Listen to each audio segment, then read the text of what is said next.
করে যে আমি অনেক বড় কিছু, কারণ আমার সামনে যারা বসে আছেন তাদের তুলনায় আমি কিছুই না, ঠিক আছে?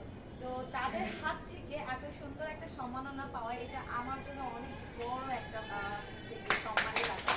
আমি অনেক অনেক ধন্যবাদ জানাচ্ছি আমার শ্রদ্ধেয় যারা আছে, বিশেষ করে মানে আমি নিজের আইকন হিসেবে তাকে নিতে পারি, একটা মিস বাংলাদেশ, সুন্দরী একটি নারী। এবং আমার খুব ইচ্ছা ছিল জীবনে এমন একটা পর্যায়ে যাওয়ার যেখানে মানুষ আমাকে চিনে, তো তার পর্যন্ত আমি যেতে চাই।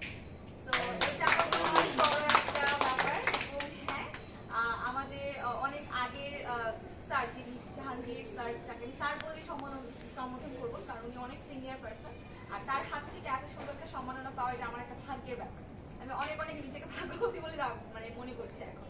অনেক অনেক ধন্যবাদ, এবং আপনাকে অনেক ধন্যবাদ এত সুন্দর করে আমাকে ডাকার জন্য। এই জিনিসটা অনেক অনেক ভালো লেগেছে, থ্যাংক ইউ সো মাচ। আর তকিন ভাইয়া, আপনাকে বলবো যে উনি আমাকে সব কিছুতেই হচ্ছে কি কোনো না কোনো প্ল্যাটফর্ম হয়ে সে আমাকে মনে করে, এটা আমি অনেক নিজেকে লাকি মনে করি। সালাম ভাই, আপনি তো সবার আগে, উনি ওনার সাথে মনে আমার একটা সংবাদ প্রোগ্রামও হয়েছিল। তো আমার কাছে মনে হয় সবগুলো মানুষ আমার অনেক বড় সিনিয়র, এবং তাদের হাত থেকে এত সুন্দর একটা সম্মান করে লাকি মনে করছি নিজেকে। অনেক অনেক ধন্যবাদ।